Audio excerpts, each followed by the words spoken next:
Ever wondered what we mean by on or off in a swim set? When do you go if you're going on the top? What do we mean when we say a dry warm-up? There are some unique terms that are used in and around the swimming pool, and if you're new to swimming, or maybe you usually swim alone and you go to join a group, it can be a little bit daunting and confusing. Or maybe you're just struggling to interpret a swim program that your coach has given you. Well, we know here at GTN that we are sometimes guilty of using these slightly unique terminologies. So today, I'm going to take the opportunity to rewind and explain all of these unique terms that we use.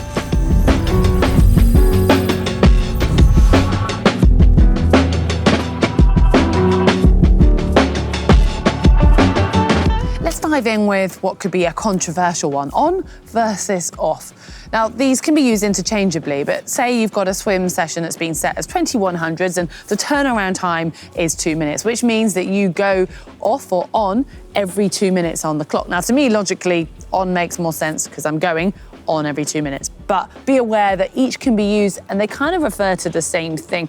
The only real difference is if a set is described as with a set amount of rest, because that will vary depending on your swim pace. So say you've got 2100s with 20 seconds rest, you're going to be going off or on a different time to someone who's swimming 1 minute 20 to 1 minute 40, and that's usually described in a session as with X amount of rest.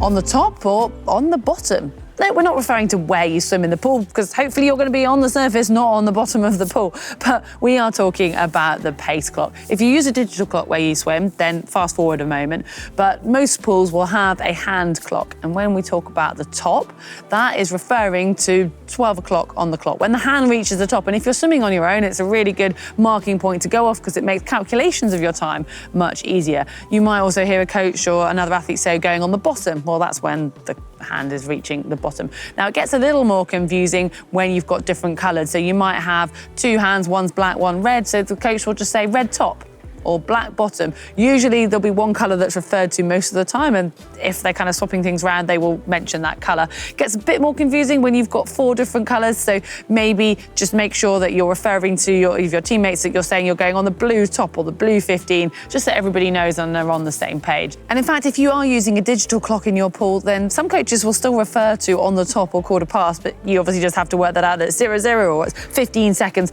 etc. And when you're swimming in a squad and the coach will talk to the whole lane and say, right, on the red top. Doesn't mean you all go then, it means the lead swimmer will go then, and you'll then go at every 5 or 10 second intervals, so it's up to you to work that out. You might have heard swimmers talking about their personal bests and having 2 different times for the same event. Well, this is because they're referring to the difference in their long course and their short course personal best. Long course being their time in a 50-metre pool, short course in a 25-metre pool. Now, pretty much everybody will have a quicker time in a short course pool because you've got more turns, so you've got more opportunity to get that momentum and that power off the wall. Now, there's another time to throw into the mix. If you are speaking to Americans, well, be aware that they quite often train and race in 25-yard pools, so those times will be quicker and shorter as well. Fancy going up and down or around?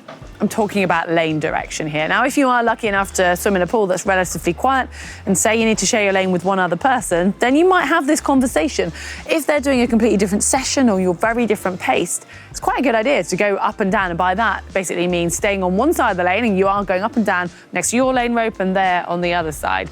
But do bear in mind that if other people start to get into the pool or you're doing a session, you're going to have to be going around. Or equally, if you're swimming in the same session with someone, it makes sense that you're going around, but just have that discussion of whether you're going clockwise or anti-clockwise first. This one is straightforward, and I expect most of you will know what I mean when I say pull. It's basically exclusively using your arms and eliminating any leg movement. It usually will come with a pull buoy, so some coaches will put pull and buoy, and that's simply to aid you with your body position, but also to eliminate any leg movement. Quite often you'll see P and P, which is pull and paddles. Self-explanatory, you're sticking paddles on as well as using the pull buoy. And sometimes if your coach is really mean, you might have pull and paddles and band, and that will be a band to go around your ankles to just make everything a little bit harder. And one thing to note, your session might just say paddles, so it might say 10 100s plus paddles. That will mean that you're using paddles, but you're still doing full stroke. Yes, you've probably guessed, kick is solely using your legs. So whether that's with a kickboard held out in front, so you're isolating your legs that way, or you could do it without a board and maybe kick on your side or on your back with your arms extended, or by your side. You'll quite often find that kick sets are paired with the use of fins, not only to make you a little bit faster, but it still actually increases that work rate and really isolates the legs. Or freestyle. What is the difference? Well, they're often used interchangeably. We're guilty as well, but there is actually a difference. Front crawl is the official name of the stroke that we all know when your arms are moving independently and you're going forwards on your front. But freestyle actually encompasses all the strokes. Now, it can be confusing because you might see, say, the Olympic program, which has 50, 100, 200 and so on meters freestyle, but you only ever see people doing front crawl. Well, that is because front crawl is the fastest of the stroke options. As triathletes and swimmers, we can find choice a little daunting sometimes, but that is exactly what mixed stroke is. If the coach prescribes mixed stroke, you can do whatever you fancy. It's quite often used in a warm-up or as a recovery in between sets, because some people will find backstroke and breaststroke that much easier to get the oxygen in and just loosen everything up. And actually, backstroke is great for opening up the chest. We spend a lot of time working in this position, so it's quite a nice sort of opposition to front crawl. And breaststroke's also really nice for the hips. We're all kids at heart, so the thought of needing to take swim toys to the pool can be quite exciting, but I'm afraid it's referring more to swim aids. If the coach says, bring all your toys today, it might mean things like having your kickboard, your pull buoy, paddles, snorkel, fins, all of those come under that bracket, and they're there and designed to aid your swimming and also make you work in different ways. Fast from the flags, swim underwater until at least the flags. Have you ever heard of a coach saying that? Well, they're referring to that 5 meter distance from the wall and out. Now, most training pools and pretty much every racing pool will have flags that mark that 5 meter distance. If they don't have flags, you'll usually see a change in the lane colour or at least a little marker on the lane rope. And it's really good just to help familiarise yourself, and quite essential if you're swimming backstroke so you can count your strokes into the wall. You might have some sessions or coaches that refer to, say, going underwater to 15 metres or swim hard from 15 metres into the wall. And that's also another marker that can sometimes be marked on the bottom of the pool, or you might find something just on the lane rope. So it's worth familiarising yourself with, if you're swimming in a new pool, what those markers are before getting in.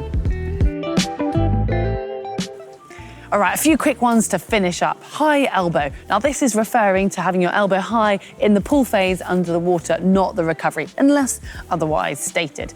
You've also got streamlined. If a coach is telling you to be more streamlined, then they want you to have your arms above your head, making yourself basically as narrow and as kind of slick as possible, preferably one hand on top of the other, squeezing your ears with your arms. We've also got drills. If it says drills on the program and nothing specific, then you've got a choice of basically doing anything that is breaking the stroke down that's going to help with your overall technique. It could be something as a smaller movement as front scull, for example, or as close to full stroke as doing 3 pulls to then hold for 6 kicks. It's totally up to you, but quite often those drills will be specified. Then we've also got stroke rate, which is kind of the same as cadence when it comes to running or cycling, and it's counting how many strokes you do per length. Just be aware some coaches will count every single stroke and some will refer to every 2 strokes, which is easier for you to count because you can just count every stroke you do on your right, for example. Dry land warm-up. Yes, that is a thing. You can actually get ready for a swim set without getting wet. You need to make sure you're raising your heart rate, whether that's through skipping, doing squats, lunges, running on the spot. And you also want to mobilize your joints, so include some arm swings, some torso twists, and anything that's kind of replicating swimming, but on dry land. And it's really useful if you're doing a race and you've already done your warm-up, or you're limited for pool time and you can do that warm-up and get straight in with the main set. Well, see this whole video as your swimming dictionary.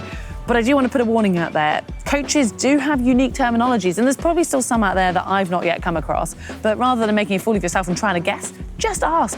And they won't mind. There's probably some reason for the way that they will term something. But hopefully you guys have found this useful. Let me know if there's any that are new to you, or you've got any that I haven't included. You can do that in the comments section below.